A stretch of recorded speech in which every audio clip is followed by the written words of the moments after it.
Public speaking.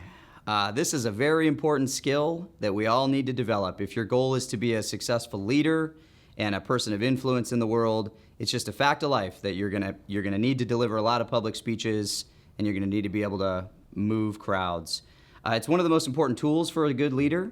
You need to be able to educate the people who are following you, and you need to be able to inspire, cast a vision that people want to follow. So unfortunately, public speaking is also one of those skills that everybody seems to be terrified of. I learned recently that there's a term called glossophobia, which is it's the fear of public speaking. In a lot of the studies that they've done where people cite, what are their greatest fears, death, being the victim of a crime, and public speaking rank pretty high on the list.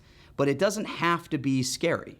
Public speaking can be extremely fun. The more you do it and the more you practice and the better you get at it, it turns into quite a thrill. And we're going to go over today some tools and tricks on how to succeed in public speaking and grow your confidence over time. So today I want to introduce a couple of concepts. We're going to talk about the 3 Ps of public speaking.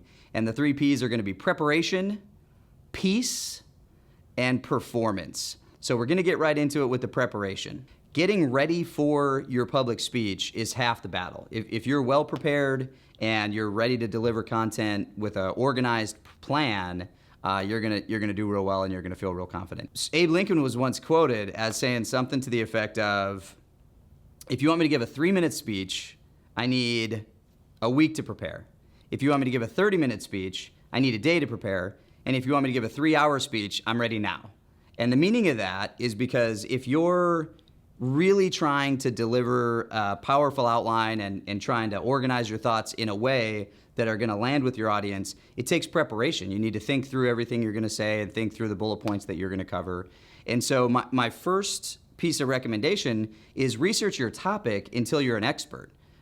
One of the things that gives public speakers a lot of confidence when they're delivering a speech is knowing that they are more well educated on that topic than your audience. And in some cases, this is going to be automatic. You'll be a industry expert giving a speech to an audience of people that don't know your industry.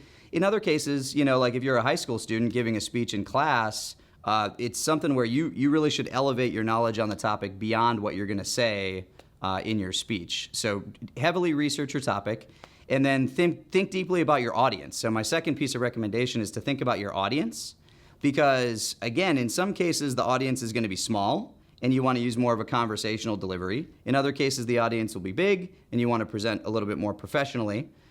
In some cases, the audience knows nothing about it. In some cases, the audience are very knowledgeable already. So you really have to think through, what is the audience's need and what are they going to want to take away from this speech? Because delivering a speech where you just say a bunch of things that they already know is going to be very unmemorable. Next piece of recommendation for you guys is to use a smart structure. So organizing your topics in a way where it's going to be the most effective for retention. So my first recommendation is you want to think through your opener. A good opener is just something that captures people's attention. It could be a question where you just ask a rhetorical question right off the bat and just get people thinking right away. It can be a story. You can just start out by saying, "So, I'm in Nebraska, sitting at a coffee shop," and that's just the very beginning of your speech. Or it can be a fact.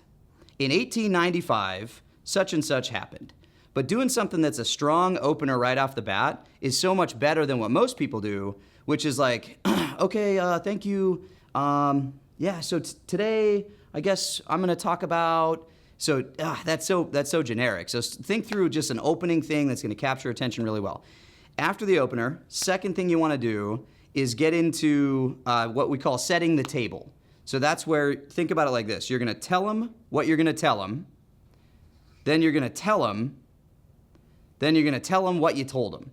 So that's the way you want to organize your thought. The very beginning, the opening slide is, "Today we're talking about XYZ, and I'm going to cover a couple of major points, which are bang, bang, bang." And you just lay it out right away. The people can kind of track the progress of the speech as you give it. And that's a really good template to hold attention. Now, once you tell them what you're going to tell them, then you start telling them. And so now we're into the body of the speech itself.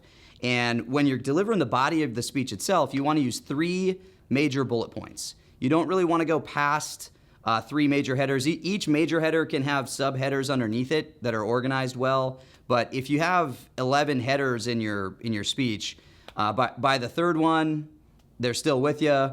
By the 5th one, they're starting to clock out, and by number 7, nobody's paying attention. So pick 3 major big headers.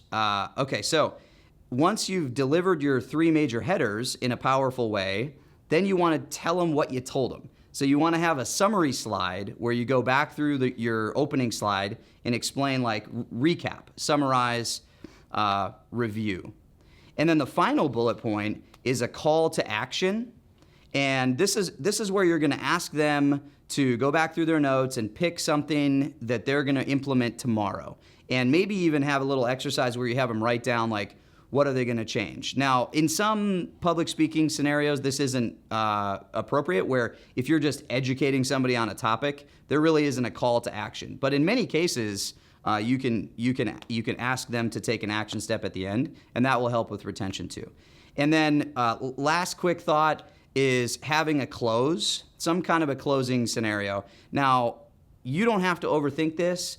But one of the tough parts about public speaking, and one of the things people make a mistake on, is the way that they wrap up their speech is they're like, okay, so I guess that's it. Thank you. Any question? No time for question. Okay, well, see ya. Oh, that's terrible. That's the worst way you can end a speech. It's so anticlimactic. So if you got nothing else, if you don't have a cool, like, little punchline or story, or, think through it, we'll talk more about this in a little bit. But if you got nothing else, the best way to wrap up a speech is you finish your last sentence and you just say, thank you. That's it. It's a very clear signal, very clear nonverbal communication to the audience that the speech is over and now is the appropriate time to clap. And that's a great way to kind of have a walk-off, strong finish. All right, so now that we've talked about the structure of your presentation, let's talk about visual aids. So I definitely think in today's world it's smart to consider visual aids. There's a couple of interesting thoughts. The most common one that you're going to come across is a PowerPoint. Now, biggest recommendation I can give you on a PowerPoint is don't put your speech on the PowerPoint.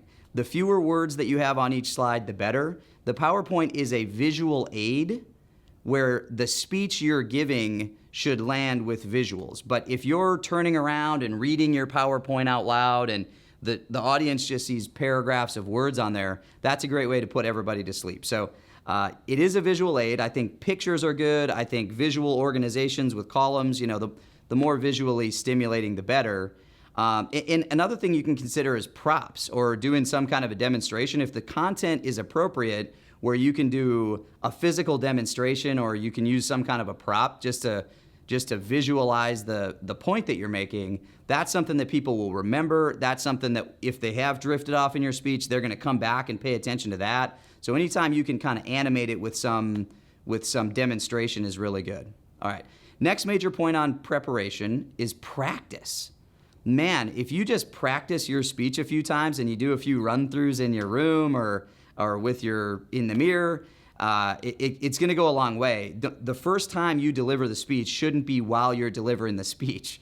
And so I also recommend using a timer while you're practicing. Because once again, you want to know the length of time. Every speech is going to have a time window. So just confirming that you're within the window is proper.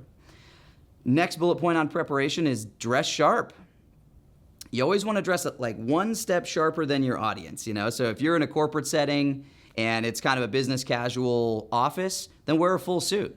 If you're in a high school class and everybody's wearing t-shirts, then wear a polo. But man, that feeling that you're a little bit dress sharp, this is a special occasion, that's going to raise your confidence level too.